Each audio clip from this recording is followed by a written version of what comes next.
This is the theBreaker.news podcast for the week of October 6th, 2024. I'm Bob Mackin, publisher of theBreaker.news and host of the theBreaker.news podcast. Welcome to edition number 363. The Breaker is your source for news, opinion, and analysis about British Columbia issues, institutions, and influencers. Later, I'll tell you how you can support The Breaker. On this edition, headlines from the Pacific Rim and the Pacific Northwest, I award a virtual Nanaimo bar to a difference maker, and on the big deal feature, the North Shore Wastewater Treatment Plant, a $3 billion cost overrun scandal, why it's a province-wide problem, and why it needs to be a ballot box issue in the October 19th BC election.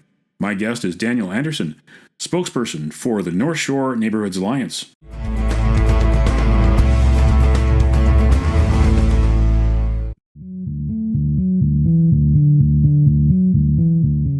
This is the big deal feature on the theBreaker.news podcast. Among the things I've covered closely since launching theBreaker.news in 2017 is the North Shore Wastewater Treatment Plant. Some of BC's biggest media outlets only discovered this troubled Metro Vancouver project in the middle of spring break in 2024.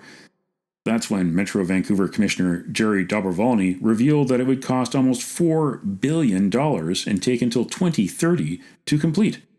He blamed inflation and the original builder, Acciona. It should have cost $700 million and opened in 2020. But Metro Vancouver and Acciona couldn't get along before the pandemic, and it only got worse afterward. They're now suing each other. Meanwhile, Prime Minister Justin Trudeau and BC Premier David Eby have mostly stayed on the sidelines, despite the $400 million in funding agreements from more than 7 years ago that give senior governments the power to investigate the cost overruns. North Shore ratepayers are facing a $600 a year increase in their tax bill. A citizens group is demanding answers and warning other British Columbians that they're going to be paying more for this boondoggle. Joining me on this edition of the podcast, Daniel Anderson, spokesperson for the North Shore Neighbourhoods Alliance. We have 8 community associations from West Vancouver and the District of North Vancouver. We reached out to associations in the city and have yet to have any join. The organization originally came about as both myself and a resident of the District of West Vancouver, David Marley, met together.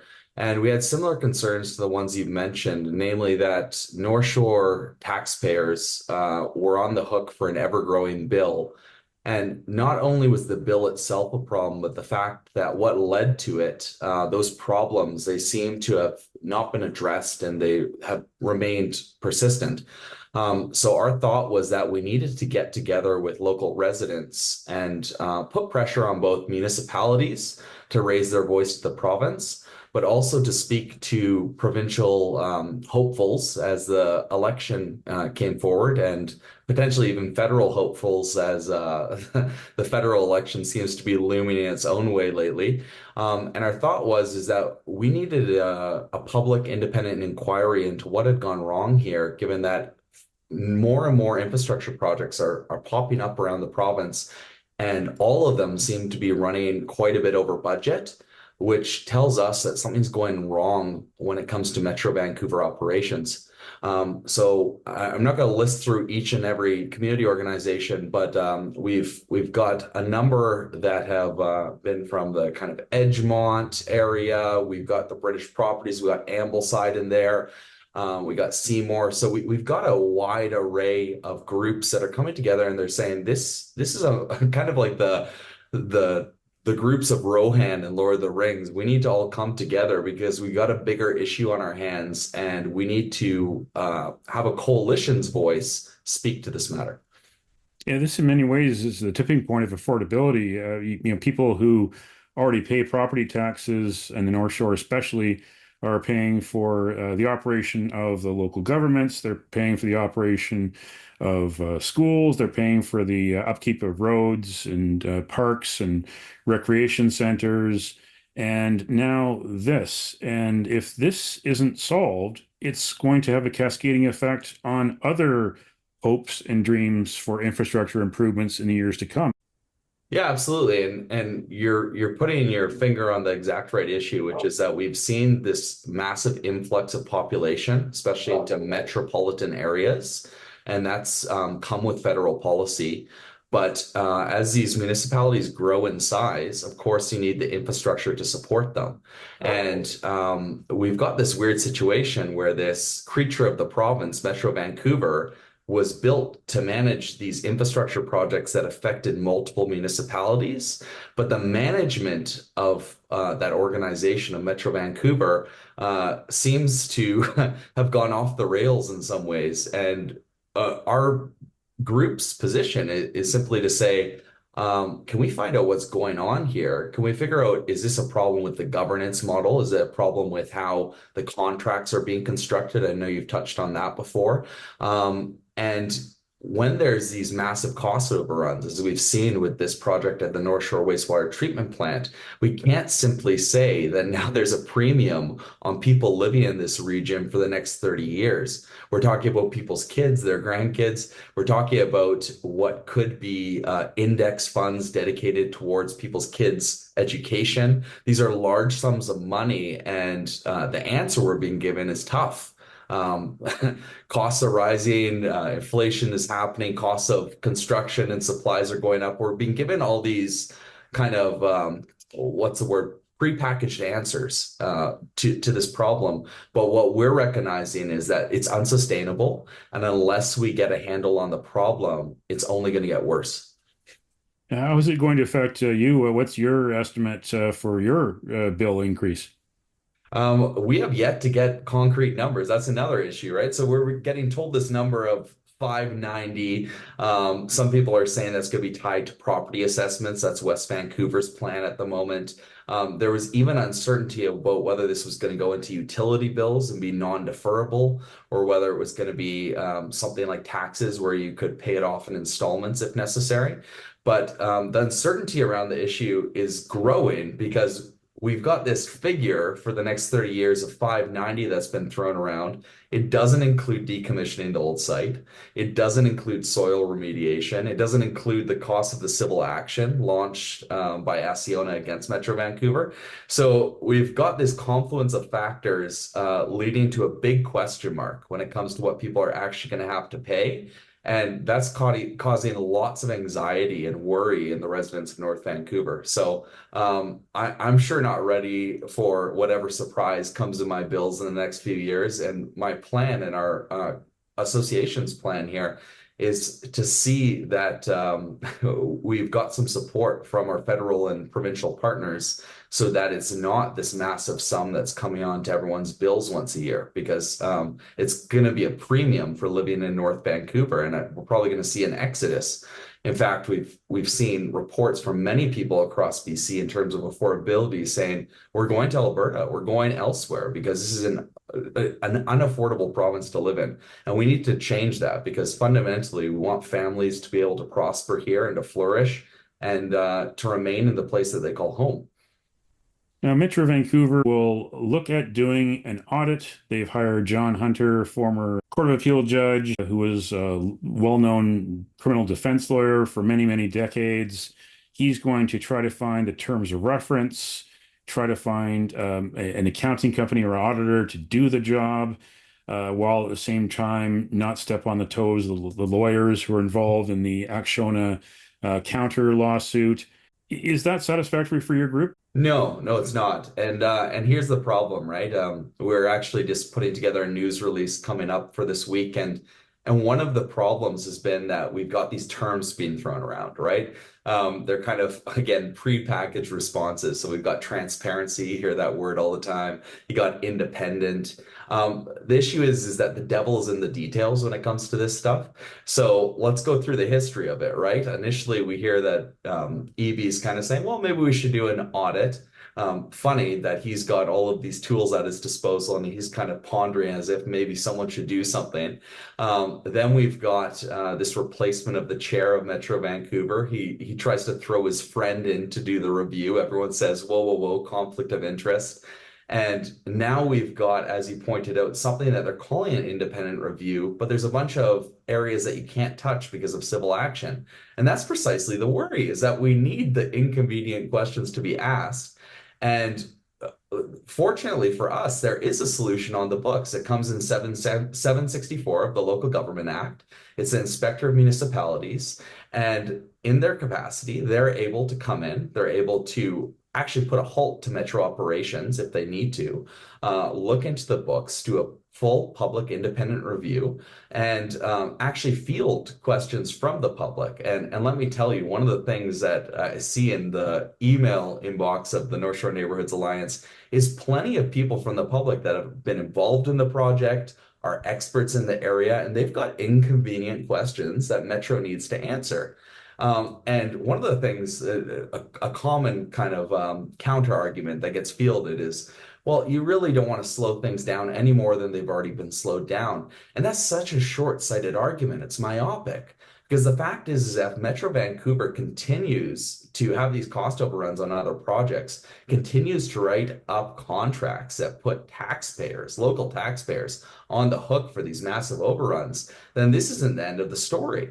So really, we can't rush this surgery. We need to get someone in there who's capable of issuing subpoenas, capable of bringing the bureaucrats that were involved at the time to the table.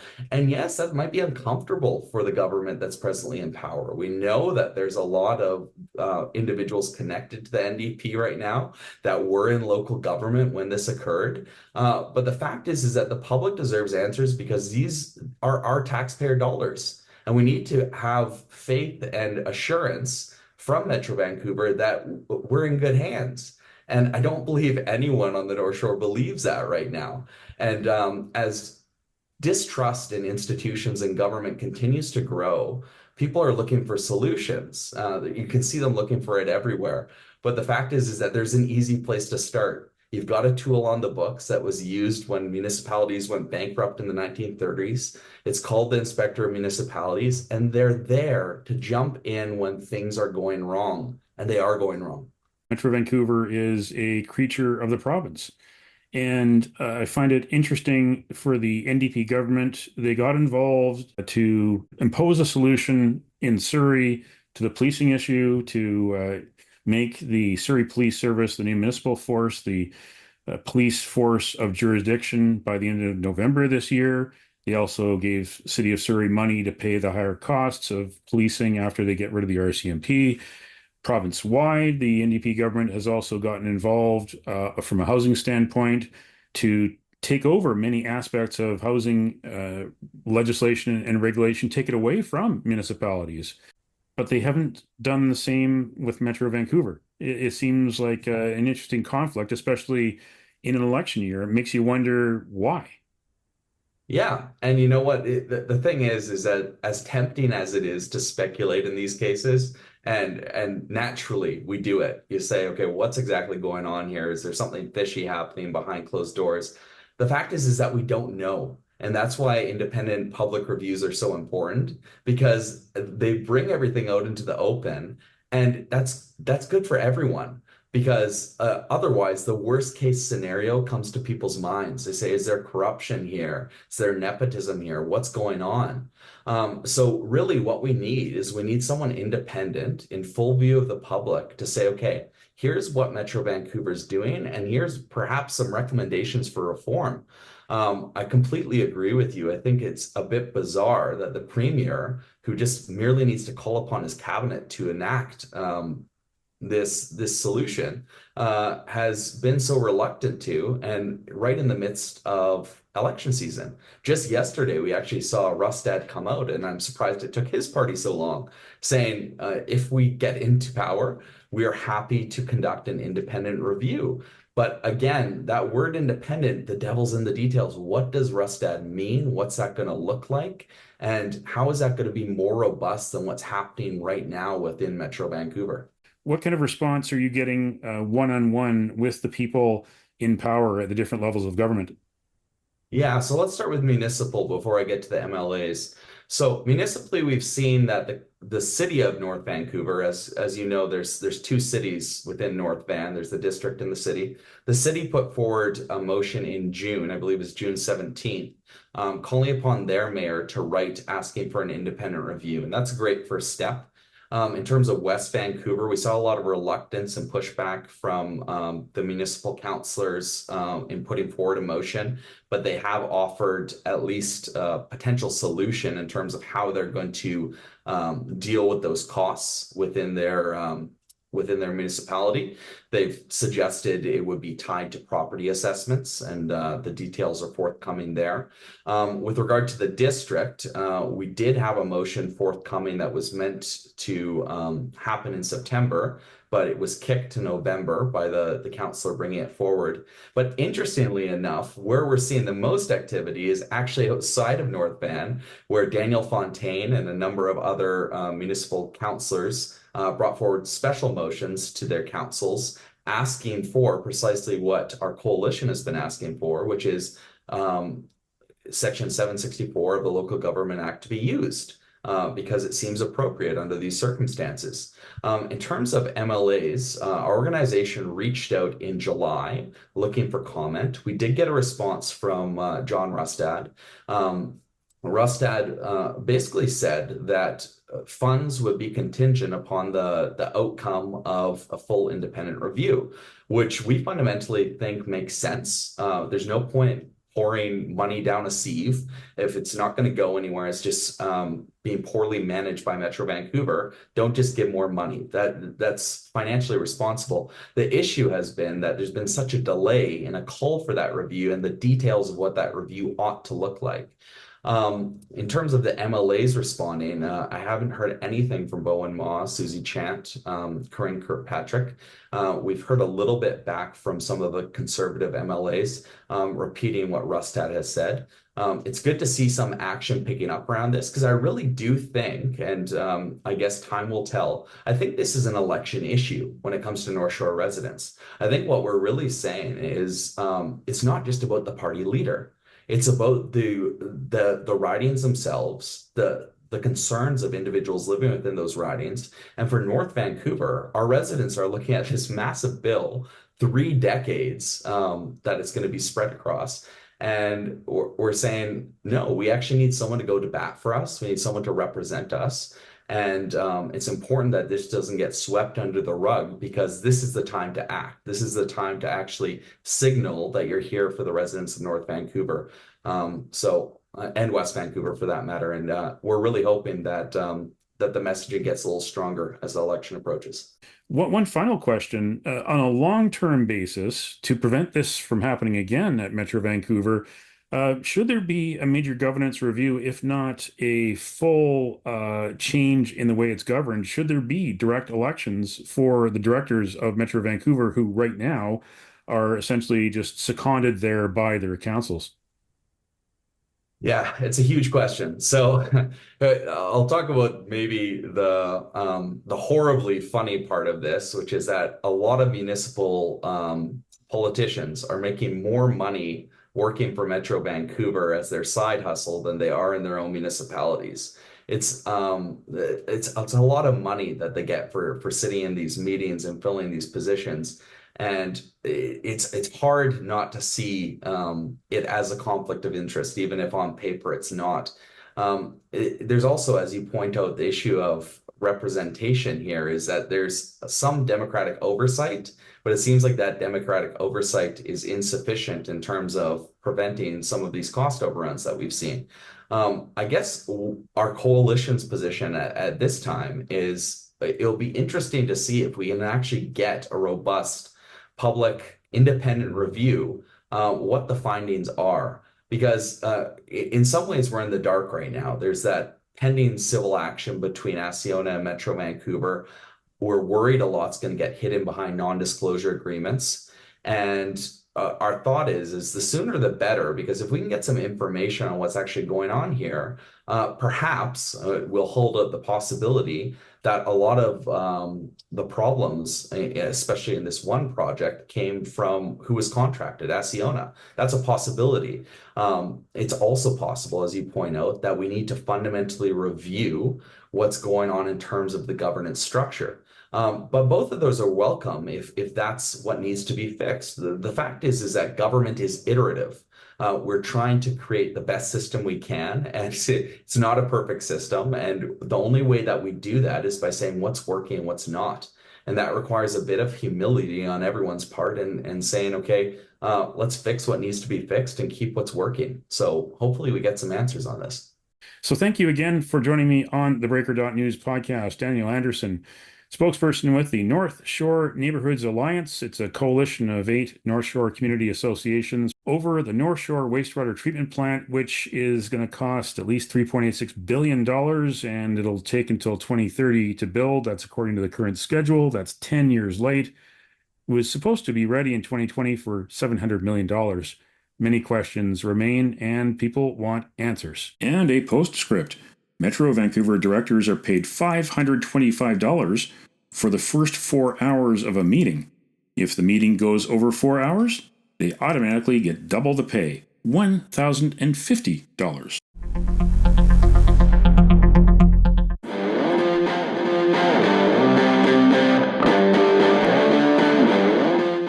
It's time on the Breaker.news podcast for Around the Rim. We look at news headlines around the Pacific Rim. In the Taiwan news, Taiwan DPP lawmaker Huang Ji makes Time 100 Next list. Huang is Taiwan's youngest lawmaker, just 31 years old, also a member of the LGBTQ community. The lawmaker has spoken out on behalf of underrepresented groups. She featured on the list of leaders along with the Prime Minister of Thailand, the President of Ecuador, the Governor of Kentucky, and Laura Trump, the daughter-in-law of former U.S. President Donald Trump. In ABC News Australia, more Australians expected to be displaced by flooding, fires, and cyclones as national urban footprint grows. Over 20,000 Australians displaced by natural disasters every year. The cost of recovering from 13 separate disaster events that occurred across the Sunshine State since September last year is currently estimated at more than $2.5 billion by the Queensland Reconstruction Authority. In Hong Kong Free Press, Taiwan deports 2 Chinese nationals over harassing Hong Kongers' demonstration on National Day. One of the mainland Chinese deported by Taiwan tried to tear down a flag displayed by Hong Kong exiles and bearing a popular protest slogan. Taiwan has become home to a large Hong Kong diaspora since the protests and unrest in 2019 and the ensuing crackdown on political dissent in the city by Beijing, which claims the island democracy as part of its territory. That's Around the Rim on this edition of the Breaker.news podcast.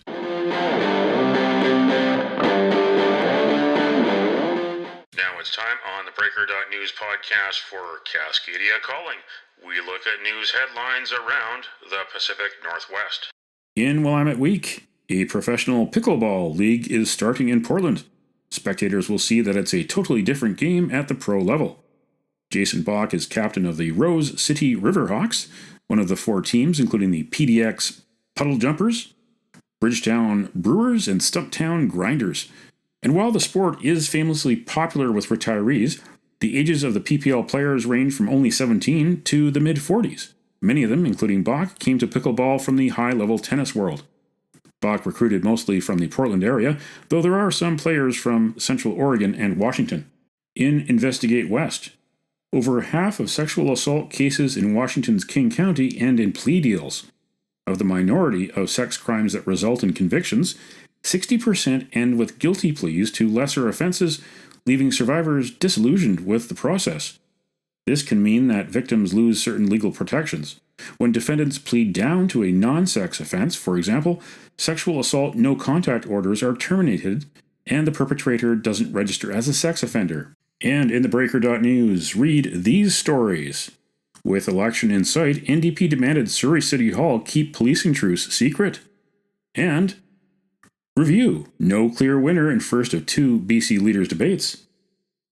And introducing bobmackin.substack.com. Go visit me there too. That's Cascadia calling on this edition of the Breaker.news podcast. Don't matter what color you are, 'cause love will conquer hate, so you won't stand alone, you won't stand alone.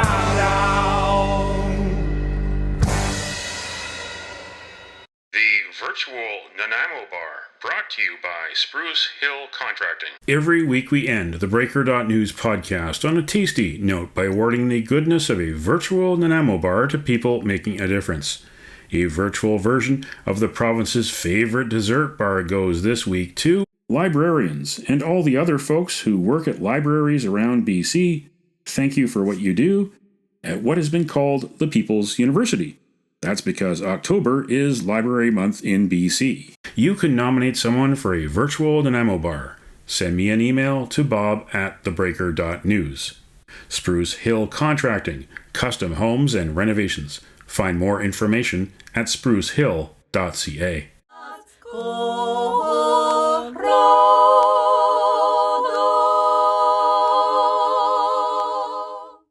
That's it for the Breaker.news podcast for the week of October 6th, 2024. I'm Bob Mackin. Thanks for joining me. Did you know that on the 6th of October in 1987, Fiji became a republic? The South Pacific nation became independent from the United Kingdom back in 1970. Now you know. Send me your feedback. Send me your story ideas to bob@theBreaker.news. Bookmark theBreaker.news. You can also find us at theBreaker.ca. And introducing bobmackin.substack.com. Come visit theBreaker.news there too. And you can sign up for the free email newsletter and get updates to your inbox, or follow The Breaker News for news as it happens on X, formerly Twitter. And you can support The Breaker for as little as $2 a month. For more information, go to patreon.com/thebreakernews. That's patreon.com/thebreakernews. Until next week.